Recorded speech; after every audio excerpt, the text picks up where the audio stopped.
We begin with breaking news out of Malaysia, where the Prime Minister Mahathir Mohamad has offered his resignation to the king, and his political party has quit the ruling alliance. Now, this decision shocked Malaysia, and it comes in the midst of plans by Mahathir supporters to team up with opposition parties to thwart the transition of power to his named successor, Anwar Ibrahim. Let's go live to Florence Louis in Kuala Lumpur. So, Florence, what have you been able to learn as this news has come out? Well, we learnt that Mahathir Mohamad submitted his letter of resignation to the King of Malaysia at about 1 p.m. local time this afternoon. Now, it's not yet known whether the King has accepted the resignation, but according to constitutional experts, because the King's role is largely a ceremonial role, he will have to. Then what happens next is also a little bit unclear.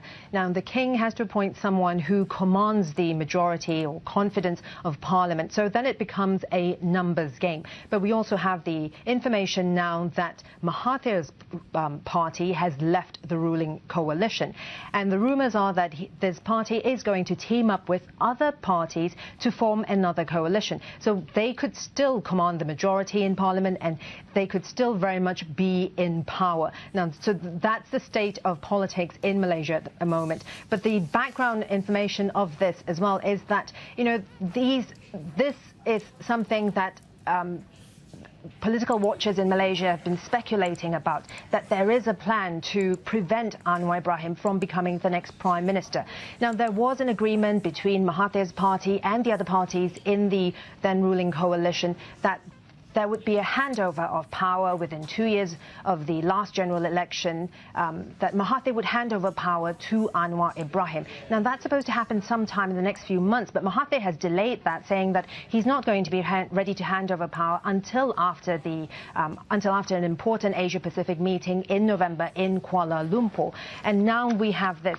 Now, the speculation that he is doing this so that Anwar doesn't become the next Prime Minister, because if he has enough numbers to form a ruling coalition, to be part of the ruling coalition, then Anwar's party and Anwar's supporters won't have a chance to form the next government. Now, but who are Mahathir's coalition partners? Well, they're rumoured to be the former ruling party, UMNO. Now, this is the party that was defeated in the last general election.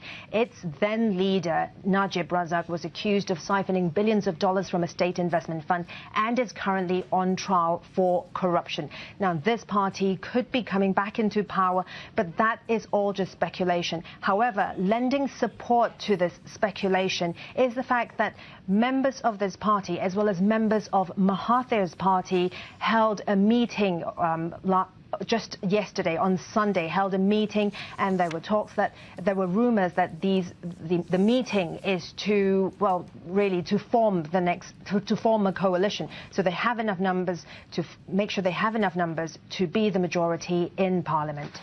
Rochelle. All right.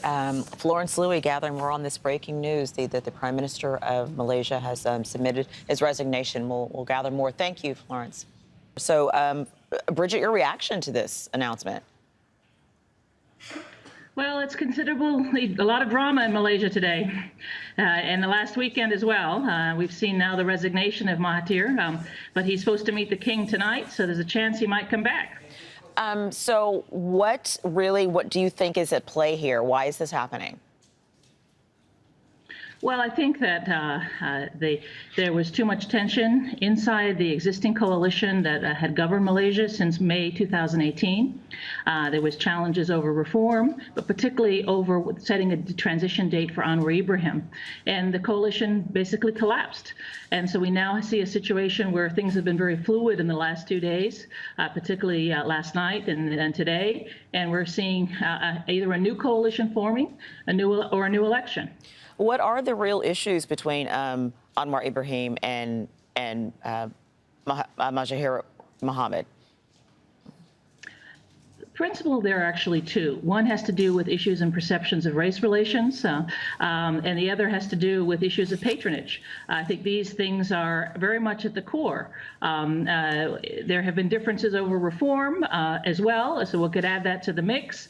But generally, a lot of these issues have been percolating. But a lot has to do also with personality. These two men have a history, a long history. Mahathir put Anwar Ibrahim in jail, and and they came together. And now I think we're seeing a situation where Tun Mahathir in Malaysia seems unwilling to let Anwar take power again, So at least so far.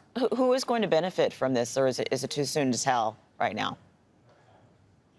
Well, nobody's benefiting right now. I think this political and economic insecurity is really hurting the country because people are all transfixed watching this. So I think until it unfolds, we're not going to be able to make a clear assessment of how Malaysia is going to move forward. All right, it remains highly fluid. Okay, and we will be calling on you again. Bridget Welsh, the author of Regime Resilience in Malaysia. Thank you very much. Most welcome.